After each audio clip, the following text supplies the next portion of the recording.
Hi Pepys.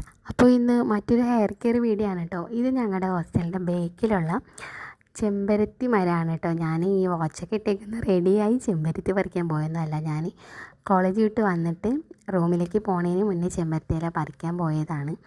അപ്പോൾ തന്നെ എല്ലാവർക്കും മനസ്സിലായി കാണുമല്ലോ, ഇന്നൊരു താളി വീഡിയോ ആണ്.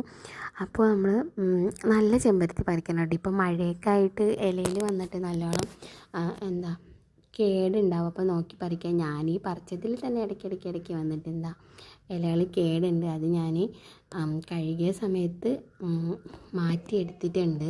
അപ്പോൾ നമ്മളത് ശ്രദ്ധിച്ച് ചെയ്യണം.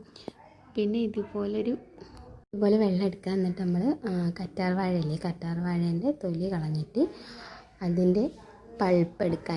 എനിക്ക് എളുപ്പത്തിന് ഞാൻ രണ്ടായിട്ട് ഒടിച്ചതാണ്. പിന്നെ ഞാനും തേക്കുന്നുണ്ട്, ഞാൻ പറഞ്ഞില്ല എൻ്റെ റൂംമേറ്റിനെ കൊടുക്കലുണ്ട്. അപ്പോൾ എനിക്കും തെരേസയ്ക്കും കണക്കാക്കിയിട്ടാണ് എടുത്തത്. അപ്പോൾ ഇത്രയും പൾപ്പ് എടുത്തിട്ട് നമ്മൾ ഈ വെള്ളത്തിൽ പൾപ്പ് ആഡ് ചെയ്യണം.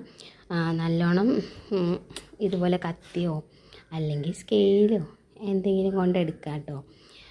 നല്ലോണം ചെയ്തെടുക്കണം. അതുപോലെ രണ്ടും എടുക്കണം. ഈ വെള്ളത്തിൽ തന്നെ ഇട്ടാൽ മതി. പിന്നെ ഇതിൻ്റെ തൊലിയൊന്നും അതിലോട്ട് വീഴാതെ നോക്കണം, കാരണം വീണിട്ടുണ്ടെങ്കിൽ ചൊറിയും. ചിലവർക്ക് ചൊറിയാറുണ്ട്. അപ്പോൾ നമ്മളെ വാട്ടറിന് തന്നെ ഇതുപോലെ നല്ലൊരു കൺസിസ്റ്റൻസി നമുക്ക് ഫീൽ ചെയ്യും കേട്ടോ. അതിനാണ് ഞാൻ നിങ്ങൾക്ക് ഇത് എടുത്ത് കാണിച്ചു തന്നത്. അത് കഴിഞ്ഞ് നമ്മുടെ കഴുകി വെച്ച ചെമ്പരത്തിയില ഇതിലേക്ക് ഇടണം. നിലത്ത് വേണതൊക്കെ നുള്ളിപ്പറക്കി ഇടുക. എന്നിട്ട് നന്നായിട്ട് കൈ കൊണ്ട് തന്നെ സ്ക്വീസ് ചെയ്തെടുക്കണം. അപ്പോഴത്തേനും നമുക്കിതൊരു താളിൻ്റെ ഷേപ്പിൽ കിട്ടും. മാത്രമല്ല കണ്ടോ, വീഡിയോയിൽ നിങ്ങൾക്ക് കാണാൻ തോന്നുന്നത് നന്നായിട്ട് പതയും കേട്ടോ. കാരണം നമ്മൾ താളിയെന്ന് പറയുന്നത് നാച്ചുറൽ ഷാമ്പൂ പ്ലസ് കണ്ടീഷണർ ആണല്ലോ.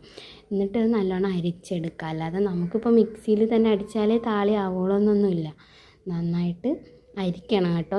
നന്നായി അരിക്കണം. കാരണം ഞാൻ മുന്നേ എൻ്റെ വീഡിയോ പറഞ്ഞിട്ടുണ്ട്, ഹോസ്റ്റലിൽ നിൽക്കുന്നവർക്ക് കൂടുതലും താരൻ ഉണ്ടാവും. അപ്പോൾ നമ്മൾ അരിക്കാതെ ഇട്ട് കഴിഞ്ഞാൽ താരൻ വരാനുള്ള ചാൻസ് കൂടുതലായിരിക്കും. അപ്പോൾ അത് അരിച്ചിട്ട് വേണം ഇടാൻ.